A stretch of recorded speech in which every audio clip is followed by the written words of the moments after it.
حضرت ابو ذر غفاری رضی اللہ تعالیٰ عنہ فرماتے ہیں میں اپنے ماتحتوں کے حق میں بڑا سخت تھا، سخت تھی میری طبیعت، میرے غلاموں کی جرت ہی نہیں تھی کہ وہ میرے سامنے گفتگو کر سکیں اور ٹھہر بھی سکیں۔ فرماتے ہیں جس دن میں کلمہ پڑھنے گیا، جس دن میں حضور کی بارگاہ میں، تو میں نے کہا حضور کوئی خاص نصیحت؟ تو نبی پاک نے فرمایا میری نصیحت تیرے لیے یہ ہے کہ جیسا تو نے کھانا ہے ویسا ہی غلام کو کھلانا ہے، جیسا تو نے پہننا ہے ویسا ہی غلام کو پہنانا ہے۔ حضرت ابو ذر کہتے ہیں جو میرے اندر کمی تھی وہی میرے نبی نے نصیحت کر دی، جو میرے اندر کوتاہی تھی وہی غیب جاننے والے رسول نے بتلا دی۔ فرماتے ہیں میں گھر گیا، جب میں جاتا تھا تو ملازموں کا سانس خشک ہو جاتا تھا، وہ کانپنے ہانپنے لگتے تھے کہ جانے اب یہ کیا کرے گا۔ حضرت ابو ذر غفاری فرماتے ہیں میں گیا، ایک شخص سے میں نے کہا کھانا پکاؤ، کھانا پکایا، دسترخوان پہ لگایا اور اپنے سارے ملازموں کو کہا آؤ یار میرے ساتھ بیٹھ کے روٹی کھاؤ، آؤ سارے میرے ساتھ بیٹھ کے کھانا کھاؤ۔ فرماتے ہیں انہوں نے کھانا کھایا، پھر میں ان کو بازار لے گیا، جیسے کپڑے میں پہنتا تھا ویسے میں نے ان کے لیے بھی خریدے۔ فرماتے ہیں میرے غلام کہنے لگے آقا خیر تو ہے نا، خیریت تو ہے نا، کیا ہوا؟ مزاج مبارک تو ٹھیک ہے، کیا ہو گیا؟ اور یہ جو ہم فضا کو اتنا خوبصورت دیکھ رہے ہیں اور یہ جو ہم اتنی پیاری ریم جھیم برستی دیکھ رہے ہیں، یہ جاری رہے گی یا ایک دن کی ہے؟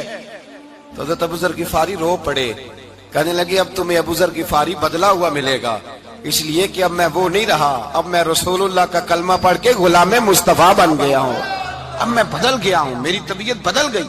غلاموں کے حق میں حضرت مولا علی شیر خدا غلام کو لے کر کے گئے دکان پر، حضرت مولا علی غلام کو لے کر گئے کپڑے کی دکان پر، 2 جوڑے خریدے، ایک کم قیمت کا ایک زیادہ قیمت کا، ایک کم قیمت کا ایک زیادہ قیمت کا، 2 جوڑے خریدے۔ جب واپس لوٹے تو غلام سے کہنے لگے تو اپنا لے لے۔ غلام کو پتا تھا کہ اس زمانے میں ہوتا کیا تھا، اس نے کم قیمت کا جوڑا اٹھایا۔ حضرت علی فرمانے لگے عجیب آدمی ہے، یہ تو تیرا نہیں یہ تو میرا ہے۔ اس نے کہا حضور کس طرح سے؟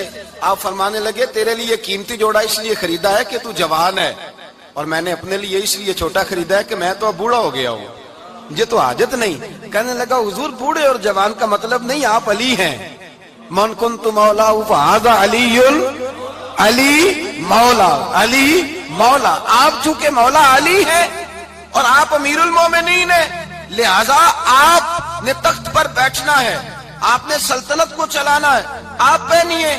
حضرت علی فرمانے لگے تو میرا غلام بنا ہے نا، تو نے ابھی میرے نبی کا دیدار نہیں نہ کیا، تو بعد میں آیا ہے نا، اگر تو اس دور میں ہوتا تو جان جاتا کہ یہ عمل میرا ہے، پر اس کے پیچھے جو نصیحت کے پھول ہیں وہ مصطفیٰ کے عطا فرمائے ہوئے۔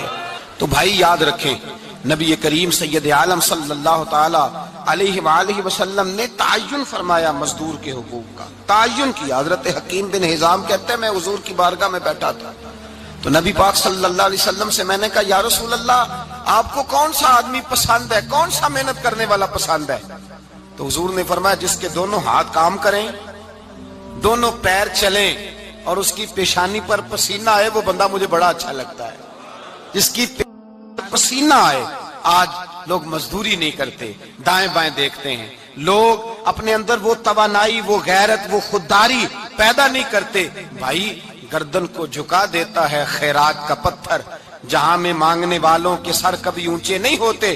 اور ایک بار کہنے لگے غیرت ہے بڑی چیز جہاں نے تگ و دو میں پہناتی ہے یہ فخر کو تاج سردارا۔ اپنے اندر یہ توانائی پیدا کرنی چاہیے، یہ کوشش کرنی چاہیے۔ میرے نبی کریم صلی اللہ علیہ وسلم نے فرمایا تمہارے بعض گناہ ایسے ہیں جو صرف تم مزدوری کرنے جاؤ گے تو اللہ تمہاری مزدوری کی وجہ سے ہی تمہارے گناہ معاف فرما دے گا، اللہ تمہاری محنت اور کوشش کے سبب سے تمہاری ان غلطیوں سے درگزر فرمائے گا۔ حبیب کریم سید عالم صلی اللہ علیہ وسلم نے فرمایا مزدور جب قیامت کے دن آئے گا، بھئی عالم تو آیا، صوفی تو آیا، درویش تو آیا، صحابہ تو آئے، ان کا آنا تو شفاعت کے لیے شمار کیا گیا۔ میرے مصطفیٰ نے فرمایا جب مزدور آئے گا، مزدور کی سب سے بڑی غلطی یہ ہے کہ مزدور اپنے آپ کو نیچ سمجھتا ہے، مزدور کی سب سے بڑی غلطی یہ ہے کہ یہ اپنے آپ کو چھوٹا سمجھتا ہے، اس کی زیادتی یہ ہے کہ یہ اپنی سوچ کو بڑا نہیں کرتا، یہ سمجھتا ہے نہیں کہ بھئی میں تو 2 ہاتھوں کی محنت کی کمائی کھاتا ہوں، یہ آرزوئے کرم اور میں آپ سے کروں، یہ بھیک اس کو دیجئے جس کا خدا نہ ہو، مزدور کی زیادتی یہ ہے کہ یہ اپنے آپ کو چھوٹا جانتا ہے. میرے مصطفیٰ نے فرمایا جب مزدور محنت کرنے والا قیامت کے دن آئے گا تو اس کا چہرہ اس طرح چمکے گا جس طرح 14ویں کا چاند چمکا کرتا ہے. اس قدر اس کا چہرہ چمکے گا جب آئے گا وہ صبح قیامت. میرے بھائیوں، مزدور ایک عظیم شخصیت کا نام ہے. محنت کرنا، اپنے دونوں ہاتھوں سے مشقت کرنا، جدوجہد کرنا. مجھے کئی سارے لوگ، میں جب ملک کے مختلف گوشوں میں جاتا ہوں تو کئی سارے لوگ کہتے ہیں آپ کے ابا جی کا مزار کدھر ہے، آپ کس مزار کے سجادہ نشین ہیں؟ تو میں ان سے کہتا ہوں میں سجادہ نشین نہیں، میں تو کسان کا بیٹا ہوں، اور میں اس شخص کا بیٹا ہوں جو رات کو 2 بجے اٹھ کے بھی گھر سے نکلتے تھے 2 نفل پڑھ کے. تو ہم پوچھتے تھے کہ اماں جی ابا جی کہاں گئے؟ تو کہتے تھے چند کھیتوں کو پانی لگانا تھا اور رات کو رخصت ہو گئے. فخر کی بات ہے، یہ اعزاز کی بات ہے، یہ اعزاز کی بات ہے. ہم نے ساری زندگی ان کے ہاتھ پہ چھالے دیکھے لیکن بات لفظ زبان پر یہی دیکھی کہ بیٹا عزت والا وہی ہوتا ہے جو اپنے ہاتھوں سے محنت کر کے روزی کھایا کرتا ہے. بھائی یاد رکھیں یہ اعزاز کی بات ہے. اعزاز، مزدور کا بیٹا فخر کرے، کسان کا بیٹا ناز کرے. وہ جو آدمی سویرے جاتا ہے ویلڈنگ کا پلانٹ لے کے کام کرنے، اس کا بیٹا ناز کرے. وہ جس کا باپ پھاوڑا چلاتا ہے، چھینی چلاتا ہے، تھوڑا چلاتا ہے، وہ ناز کرے. اور مزار صرف ان لوگوں کے نہیں ہوتے جو اللہ اللہ کرتے ہیں، ہو کرتے ہیں، وہ تو قابل اعزاز ہے اللہ کے بندے، ان کے بھی مزار ہوتے ہیں. مزار وہ بھی ہوتا ہے جس کو میرے مصطفیٰ نے فرمایا القاسب حبیب اللہ، جو محنت کرتا تھا، ہاتھوں سے جدوجہد کرتا تھا، وہ بھی تو اللہ کا دوست ہے نا، اس کا بھی تو مزار ہے نا، اس کی بھی تو قبر پر انوار ہے جو اللہ کا محبوب ہو کے گیا. تو بھائی اپنا اعزاز جانے سمجھے اس بات کو. میرے مصطفیٰ کریم صلی اللہ علیہ وسلم مزدور کو عزت دیتے، وقار دیتے، اور جو حضور کے گھر میں خادم ہوتے ان کی ناز برداری کرتے. ہمارے گھر میں جو بی بی برتن دھوتی ہے وہ ہمارے ساتھ بیٹھ کے روٹی نہیں کھا سکتی، اس کو یہ اجازت نہیں ہوتی. ہمارا جو مزدور ہوتا ہے نا، ایک صاحب کہنے لگے یہ بچہ میرے پاس کام کرتا ہے، اس کے ابا جی بھی کرتے تھے. تو میں نے کہا اس کا مطلب یہ ہے کہ تم نے آگے نہیں بڑھنے دیا، تم نے کہا مزدور ہی رہنا ساری زندگی، یہی رہنا میرے پاس، آگے نہ بڑھنا. میرے مصطفیٰ کریم سید عالم صلی اللہ علیہ وسلم کے پاس جو لوگ کام کرتے تھے، محنت کرتے تھے، مشقت کرتے تھے. ہمارا ملازم ڈرتا ہے، کامتا ہے، وہ بات کرتا ہے تو صاحب جی کہتے کہتے زبان تھکتی ہے، 100 دفعہ موڈ کو دیکھتا ہے، گالیاں کھاتا ہے بیچارہ، اس کی عزت نفس کو اچھالا جاتا ہے، اس کو رسوا کیا جاتا ہے، اور وہ بیچارہ رات کو رضائی میں منہ دے کے روتا ہے کہ یار میرے نصیب صرف اس لیے کمزور ہیں کہ میں غریب کے گھر میں پیدا ہوا ہوں. ہم احساس نہیں کرتے، اور مزدور کو کبھی موقع مل جائے جان چھوٹنے کا تو بھاگ جاتا ہے. ہمارا کردار اور اخلاق ایسا نہیں ہوتا. حضرت زید بن حارثہ رسول اللہ کے غلام تھے، نبی پاک کے گھر میں جھاڑو دیتے تھے، برتن مانجتے تھے. یہ بچپن میں اپنے قبیلے سے گم ہو گئے تھے، کسی نے اغوا کر کے لا کر کے بیچ دیا، گم ہو گئے تھے. حضور کی بارگاہ عالی مرتبت میں لائے گئے. حضرت زید بن حارثہ سارا دن کام کاج کرتے. کوئی آدمی آیا ان کے علاقے کا، مکہ مکرمہ، ان کو پہچان کر واپس گیا ان کے قبیلے میں اور جا کے بتلایا کہ تمہارا بیٹا تو محمد ابن عبداللہ صلی اللہ علیہ وسلم کے پاس. اس وقت حضور نے ابھی اعلان نبوت نہیں فرمایا تھا. ان کے والد حارثہ چچا لینے آئے اور نبی پاک کے پاس آئے تو 2 تھیلیاں شرفیوں کی بھر کے لائے. کہنے لگے حضور یہ پیسے لے لیں، 2 تھیلیوں میں پیسے ڈالیں، دینار ہے، درہم ہے، حضور لے لیں، ہمارا بیٹا دے دیں. نبی پاک صلی اللہ علیہ وسلم نے فرمایا تمہیں غلطی لگ گئی ہے، پیسے پیچھے ہٹاؤ، میں زید کو بلاتا ہوں، میں زید کو، ادھر دیکھیے گا، میں زید کو، میں اسے بلاتا ہوں، اگر وہ جانا چاہے تمہارے ساتھ تو مجھے اعتراض نہیں لے جانا. چچا اور باپ کہنے لگے آپ عجیب بات کرتے ہیں، وہ غلامی چھوڑ کے نہیں جائے گا. آپ عجیب بات کرتے ہیں، وہ مزدوری چھوڑ کے بادشاہی اختیار نہیں کرے گا. ہم کھاتے پیتے لوگ ہیں، اس کی ماں ترس گئی ہے اس کو ملنے کو، بہنیں روتی ہیں، وہ جائے گا نہیں. میرے حبیب نے فرمایا تم نے ابھی یہ ذائقہ چکھا نہیں، تمہیں اس کا پتہ نہیں، تو میں بلاتا ہوں، اگر جانا چاہے تو پیسوں کی ضرورت نہیں، لے جانا.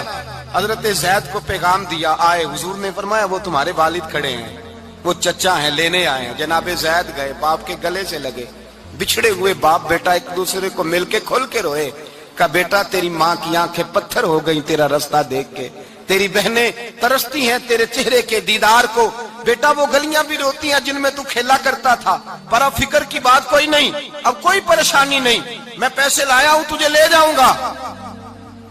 نبی پاک صلی اللہ علیہ وسلم نے دیکھا نا جب باپ بیٹے کی گفتگو ہو گئی، آنسو بہ گئے، بوجھ ہلکے ہو گئے، تو میرے کریم نے فرمایا زید اگر تم چچا کے ساتھ والد کے ساتھ جانا چاہو تو میری طرف سے اجازت ہے، تم جا سکتے ہو۔ یہ لفظ کہے تو جناب زید دوڑ کے حضور کے قدموں میں آ کے بیٹھ گئے، حضور کے قدموں میں بیٹھ گئے، اور گویا فاضل بریلوی علیہ رحمہ نقشہ بیان کرتے ہیں، کہنے لگے تیرے قدموں میں رہوں غیر کی ٹھوکر پہ نہ ڈال، میں جھڑکیاں کھاؤں کہاں چھوڑ کے صدقہ تیرا، اور تیرے قدموں میں جو ہے غیر کا منہ کیا دیکھے، کون نظروں پہ چڑھے دیکھ کے تلوا تیرا۔ کہنے لگے حضور میں نے نہیں جانا، میں یہیں رہوں گا۔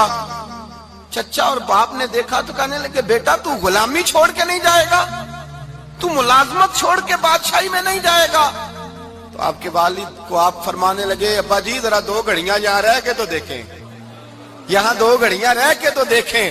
فرمایا یہاں ملازموں کا وہ اعزاز ہے جو شہزادوں کا ہوا کرتا ہے، یہاں خادموں کی وہ عزت ہے، اور پتہ پھر ان کو مقام کیا ملا، یہ واحد شہابیاں جن کا نام اللہ نے قرآن پاک میں بیان فرمایا ہے، نام اللہ نے قرآن مجید میں بیان فرمایا۔ حضور کا اپنے غلاموں کے ساتھ جو تعلق تھا، اپنے ملازموں کے ساتھ جو رشتہ تھا، بڑا آدمی آتا ہے نا، بڑا آدمی تو لوگوں کی سانس سوکھ جاتے ہیں، اٹھ کے ملتے ہیں، بڑا کچھ کرتے ہیں۔ مزدور آتا ہے تو لوگ اوے کہہ کے پکارتے ہیں، ان کو خبر ہی نہیں کہ اس شخص کا اعزاز کتنا ہے۔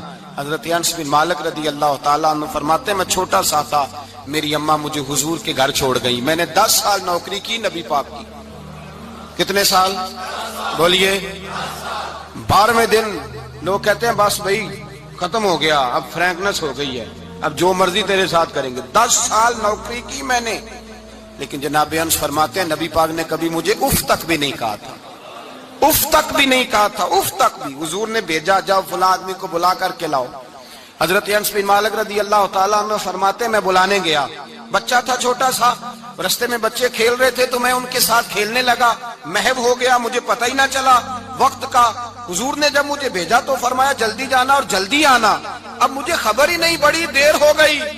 حضور وہاں انتظار کر کر کے خود تشریف لائے، کہتے جب نبی پاک آئے تو میں بچوں کے ساتھ کھیل رہا تھا، حضور نے جب مجھے کھیلتے ہوئے دیکھا، میری اچانک نظر پڑی تو میرے ہوش اڑ گئے۔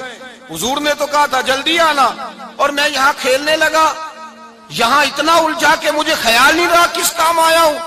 حضرت انس فرماتے ہیں میں ڈرنے لگا، جیسے جیسے حضور قریب آتے میری ٹانگیں کانپتی۔ فرماتے ہیں جب نبی پاک قریب آئے تو قربان جاؤں معصوم آمنہ کے، فرماتے ہیں حضور نے میری گردن پہ تھپکی دی، اور حضور نے ہنس کے فرمایا او بھائی لگتا ہے تو کھیل میں گم ہوا ہے، تو تجھے یاد ہی نہیں رہا میں نے کس کام بھیجا تھا، تجھے یاد ہی نہیں رہا۔ کہا یا رسول اللہ صلی اللہ علیہ وسلم میں بھول گیا تھا، میں ابھی جاتا ہوں۔ کیا انداز ہے، کیا شفقت ہے، کیا رنگ ہے۔ حضور میں ابھی گیا اور ابھی آیا۔ نبی پاک نے فرمایا نہیں یار تو کھیل میں خود ہی چلا جاتا ہے، تو کھیل یہاں میں خود جاتا۔ یہ اعزاز، یہ فضیلت، یہ درجہ کس نے ذروں کو اٹھایا اور صحرا کر دیا، یہ کس نے قطروں کو ملایا اور دریا کر دیا، یہ کس کی حکمت نے یتیموں کو کیا در یتیم اور غلاموں کو دنیا بھر کا مولا کر دیا، یہ کس نے اتنا۔ میرے بھائی مزدور کو حضور نے اعزاز دیا، نبی پاک اپنے ہاتھ سے کام کرنے والے کے ساتھ اس نے سلوک کرتے، محبت کرتے، پیار کرتے۔ ایک بوڑھی اماں تھی جو مسجد میں جھاڑو دینے کی مزدوری کرتی تھی۔ کیا کام کرتی تھی؟ دعا کریں اللہ ہم سب کو مسجد کی صفائی کی توفیق عطا فرمائے۔ بوڑھی اماں تھی، مسجد کی صفائی کرتی تھی، نوکری کرتی تھی، بیمار ہو گئی، بخاری شریف میں موجود ہے۔ اللہ کے محبوب صلی اللہ علیہ وسلم روز تیمارداری کرنے جاتے۔ ایک وقت ایسا آیا کہ دن میں 2 مرتبہ حضور تیمارداری کرنے جاتے۔ ایک شام نبی پاک نے فرمایا اس کا انتقال ہو جائے تو مجھے اطلاع کرنا۔ صحابہ کہتے ہیں رات کے وقت ان کا انتقال ہوا، ٹھنڈ کا موسم تھا، ہم نے حضور کو تکلیف دینا مناسب نہ سمجھا، ہم نے دفن کر دیا۔ سویرے اللہ کے حبیب نے پوچھا تم نے مجھے اطلاع کیوں نہیں دی؟ حضور سردی بڑی تھی۔ کون جاتا ہے مزدوروں کے جنازوں میں؟ کون جاتا ہے مزدوروں کے جنازے میں؟ یہاں تو اب جنازے بھی سیاسی ہو گئے ہیں، اب تو کوئی بہت بڑا امیر آدمی فوت ہو جائے تو وہاں رش ہوتا ہے، وہاں رش ہوتا ہے۔ غریبوں کا تو جنازہ بھی کوئی نہیں پڑھتا. حضرت جناب سیدنا ابو ہریرہ رضی اللہ تعالیٰ عنہ فرماتے ہیں حضور نے فرمایا مجھے اطلاع کیوں نہیں دی؟ تمہیں اس کے اعزاز کا نہیں پتا؟ وہ مزدور تھی مسجد میں جھاڑو دیتی تھی، تم نے خبر ہی نہیں دی. حضور وصال ہو گیا، فرمایا چلو مجھے بتاؤ قبر کہاں ہے. حضور سارا کچھ جانتے ہیں لیکن یہ ساری تمہید اس لیے بیان کی کہ ایک مزدور کی شان واضح ہو جائے.